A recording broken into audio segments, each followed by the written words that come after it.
Primeiro de tudo, gostava de perguntar como é escutar desde jovem, não é? Era do agrupamento. Eu comecei no agrupamento São João de Brito, em Lisboa. Entrei em 64, fiz a promessa em 65.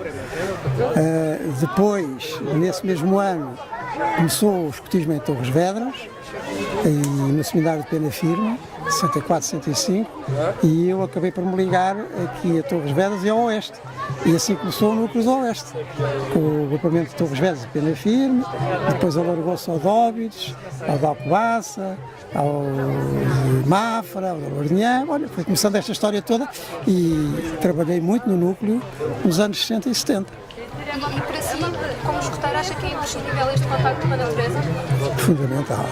O escotismo nasceu há 100 e tal anos, exatamente porque o Baden-Powell percebeu que nas cidades que já começavam a crescer, isso então Londres muito, as pessoas perdiam o contacto com a vida, não é? Ficava tudo muito artificial, muito longe da fonte, onde as coisas nascem, onde as coisas crescem, a natureza, não é? E então achou extremamente importante levar aquela rapaziada de Londres para o campo. Foi a Ilha de Brownsea, o primeiro acampamento, e que eles vivessem intensamente esse contacto com a natureza, respeitando a natureza.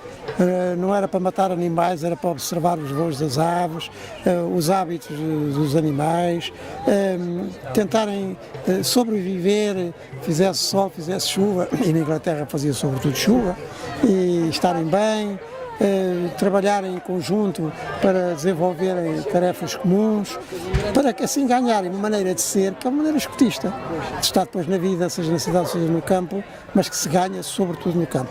O Baden-Powell, quando fundou a secção dos mais velhos, os caminheiros, disse que eles eram a fraternidade do ar livre e do serviço. E eu continuo a achar que esta é a melhor definição que existe do escotismo. Ser uma fraternidade, porque não é uma coisa para se fazer sozinho, faz em grupo e aprende-se a viver em grupo, do ar livre. Por isso não é para estar dentro de casa, a não ser para combinar as atividades.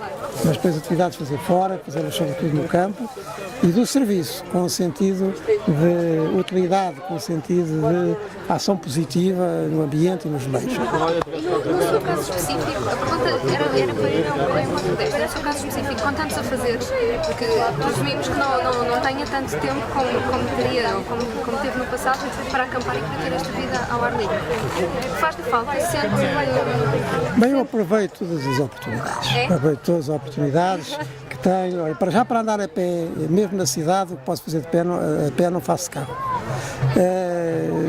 Subir escadas, não andar nos elevadores, quer dizer, tudo isso que é pôr-nos em ação, isto que se ganha no escotismo, este espírito de andar para a frente, de ultrapassar obstáculos, isso aproveito e felizmente, junto da casa onde moro há um belo parque e todas as oportunidades que eu passo lá. Eu até costumo dizer que penso com os pés, porque quando estou a tentar assim sentado, apenas a matutar, a resolver um problema, parece que não sai a solução. Assim que me ponho a andar, ao fim de um quarto de hora, 20 minutos, deve desintoxicar e as coisas começam logo a ficar mais claras. Claro. E sendo escoteiro desde 65, não foi? Sim, 64, 65. 64, 65. Desde essa altura, existe alguma atividade que tenha marcado especialmente? Muitas, sobretudo aquelas em que me envolvi mais. Eu recordo-me, eu era chefe de clã durante o final, toda a segunda metade dos anos 60 e princípios dos anos 70, e nós tentávamos fazer mesmo caminheirismo, líamos muito o caminho do triunfo do Baden-Powell, e portanto todos os meses, mesmo no fim do inverno, ter uma atividade a ar livre. Naquela altura havia mais segurança e podia sair assim para a rua, mesmo de noite, fazer raios noturnos, etc. E recordo-me dessas atividades como uma ótima oportunidade, não só de vencer obstáculos, às vezes em circunstâncias difíceis, a chover, fazer frio, mas como nunca íamos sozinhos, íamos em grupos de 2, caminheiros. As belas conversas, as partilhas de vida que nós fazíamos, éramos jovens cristãos, estávamos nos anos 60, havia muitos problemas, como há sempre, mas tentar responder-lhes com a nossa fé, lembro muito bem disso. E depois lembro-me, sobretudo e especialmente, estamos aqui no núcleo do Oeste, das primeiras atividades do núcleo, nos anos 60, 70. Porque é preciso ver, quando nós começámos aqui no Oeste, não havia escotismo de Lisboa a Leiria. Não havia um único agrupamento. E, portanto, foi preciso começar tudo do nada. ou de quase nada. Havia assim agrupamentos que tinham fechado, dos antigos escuteiros, mas na altura não havia nada. Portanto, o facto de sermos poucos e depois começarem a aparecer agrupamentos por todo o Oeste, começaram logo desde Alcobaça à Mafra, não é? O facto de nós termos que improvisar, não havia os meios que há hoje, não é? De maneira nenhuma, nem de comunicação rodoviária, nem de telemóvel, que não havia. Tudo isso puxava muito por nós, e como nós nos entregávamos muito à realização dos acampamentos de núcleo, fizemos os festivais do núcleo do Oeste, que entremeavam com os acampamentos, eram mais dirigidos às populações, às vilas e então do Oeste. Tudo isso que nos envolvia tanto ficou cá muito dentro, porque é sempre assim, aquilo que nós mais recordamos foi aquilo que nós mais nos entregamos. É sempre assim. Faz todo sentido. Fazendo agora um bocadinho a ponto para a encíclica e pegando também do Papa Francisco, nós vamos ter o nosso acampamento nacional, não é? Em 2017, que coincide exatamente com a vinda do Papa Francisco cá a Portugal. Acha que o Papa Francisco era homem para se meter no acampamento de escuteiros assim com tanta gente? Era homem para isso, mas julgo que não vai ter agenda para isso, não é? Porque estão a ver quantos milhares e dezenas de milhares de acampamentos que há no mundo, internacionais, regionais e outros, mas ele gosta de estar com os escuteiros. Ele ainda, aqui há um mês, teve um encontro na Praça de São Pedro com dezenas de milhares de escuteiros católicos italianos. Foi um encontro lindíssimo, onde ele disse coisas muito importantes para o escutismo e essas são coisas para guardar. E, à luz desta nova encíclica do Papa, nós queríamos perguntar-lhe que desafios é que ele deixa aos escuteiros, principalmente? Em cada página, não é? Aliás, quantas vezes ao ler a encíclica e em quantas páginas eu me lembrava de coisas escutistas, não é? E eu até posso dizer essa confidência, já disse ao Assistente Nacional, ele pediu-me para eu escrever para a Flor de Lis um artigo, deve sair proximamente, sobre a encíclica e o escutismo. E eu dou-lhe lá mesmo uma sugestão de um determinado trecho da encíclica que devia ser estudado pelos agrupamentos, porque é o melhor comentário que pode haver, além do Evangelho, além de escuta. Que se lerem sobretudo aquela parte final sobre a ecologia integral e sobre a espiritualidade ecológica, aquilo é escutismo do princípio ao fim. O que quer dizer que o escutismo é uma coisa muito cristã. Sim, é porque nós temos uma ligação privilegiada com a natureza, não é? E ele refere-se muitas vezes à natureza, à terra-mãe, à casa comum, da qual nós somos responsáveis. E uma das coisas que eu senti, eu confesso que ainda não acabei de ler a encíclica, mas uma das coisas que tenho sentido é que ele se refere muitas vezes e salienta muito que os abusos que o mundo todo faz a esta casa comum, não é? À criação, são sofridos pelos mais pobres. E a minha pergunta ia mesmo nesse sentido, de nós que temos uma relação tão privilegiada com a natureza, o que é que nós poderíamos fazer concretamente para ajudar a melhorar esta qualidade de vida dos mais pobres, não é? Eu acho que o escutismo é uma ótima escola. Eu creio que quem passa pelo escutismo e se habitua, como vocês estão aqui a ver, neste acampamento de núcleo, a estar neste espaço, não é? Que foi tão gentilmente cedido pelo seu proprietário para estes dias. Com esta variedade vegetal, que só aqui à minha volta estou a ver meia dúzia de espécies vegetais grandes, tirando as pequeninas, e olhar com este sentido grato, não é? Grato, porque isto é um dom, isto é um dom. Olhar para a natureza como Jesus nos ensina a olhar, e o Baden-Powell também, porque é muito importante ler as coisas do Baden-Powell para perceber o sentido religioso com que ele olha para a natureza. Ele olha para a natureza como criação, quer dizer, como um dom do Criador. Não são coisas indistintas, são dons, são ofertas, e o Baden-Powell, do princípio ao fim dos seus livros, faz-nos participar dessa visão agradecida. E nós aprendemos a estar nestes locais sem estragar. Pelo contrário, às vezes até arranjando alguma coisa que esteja a precisar. E, portanto, nós não gastamos, não destruímos, nós fruímos.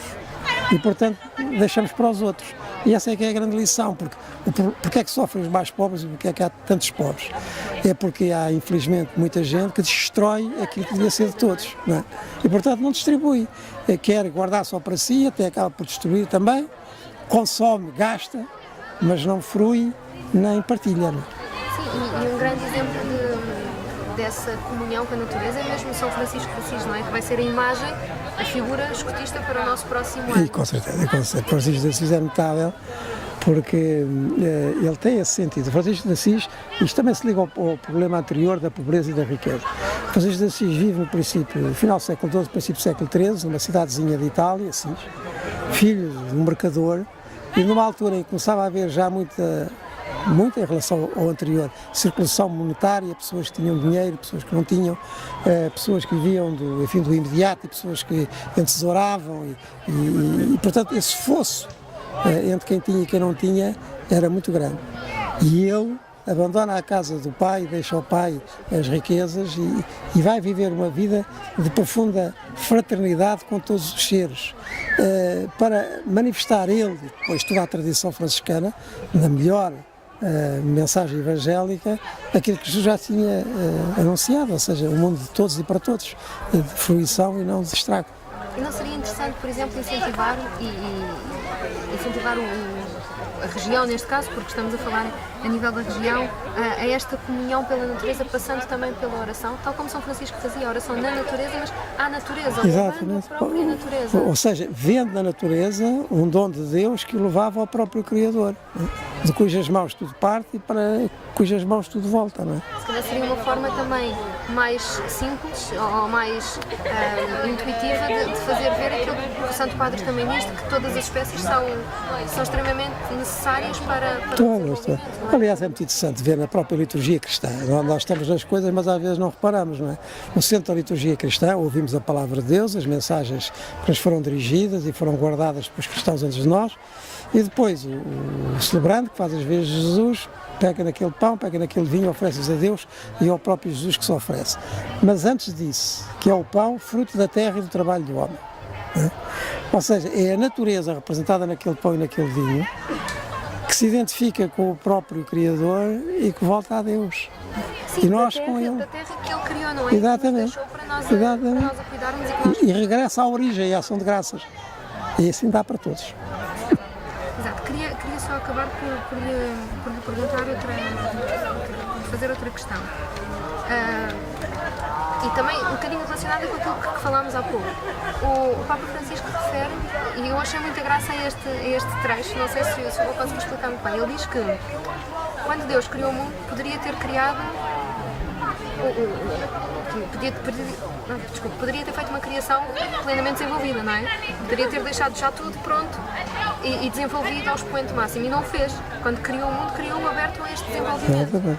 E diz muitas vezes, e foi isso das coisas que mais me marcou até agora, o facto de ele ter dito que ele criou um mundo aberto ao desenvolvimento, com necessidade de se desenvolver, e todo este desenvolvimento tão rápido ao longo dos séculos que nós temos, nós, criação, nós seres humanos, tem estado a prejudicar, quer dizer, o fruto do desenvolvimento prejudica a semente, não é? Que é a própria criação.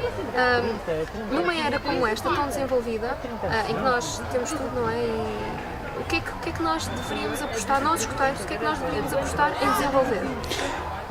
A palavra desenvolver é a chave. É que desenvolver é diferente de crescer. Crescer é algo de mecânico, as coisas crescem, não é? E é algo de quantitativo, não é? É mais. Desenvolver é melhor, não é mais. E desenvolver implica necessariamente a humanidade. Ou seja, eu naquilo que faço aumento o que tenho ou aumento-me a mim enquanto ser, em qualidade, em capacidade de perceber e de partilhar. O desenvolvimento muitas vezes está reduzido a um simples crescimento quantitativo, acumular e não desenvolve aquilo que mais devia ser desenvolvido, que é o próprio ser humano, o próprio e os outros. É aquela advertência de Jesus que é tremenda, não é? De que vale ao homem ganhar o mundo inteiro se vier a perder a sua alma, se vier a perder-se a si próprio, não é? Um crescimento meramente quantitativo torna-nos cativos das coisas e não senhores do mundo no sentido de, enfim, tomar conta das coisas para nós e para todos. E que desafio deixa aos jovens da região de Lisboa, aos escuteiros da região de Lisboa? Isso mesmo, olha, que estejam na vida, a começar pelo acampamento, não como quem passa depressa pelas coisas, até tenham cuidado a pisar a relva já agora, porque tudo é dom, tudo é criação, habituem-se a ter assim essa atitude respeitadora E aquilo que o Baden-Powell queria tanto, observadora, que ele gostava, que nós fôssemos para o campo, não fizéssemos barulho para ouvir os sons dos pássaros, dos rios, do vento, não fizéssemos matar os pássaros, mas desenhá-los, apanhá-los no seu habitat. Ter esta atitude diante da vida, uma atitude contemplativa. A contemplação não é olhar assim fisicamente, é olhar mesmo. Contemplar quer dizer olhar insistentemente, aprofundar o que é que eu estou a ver. Isso é muito importante.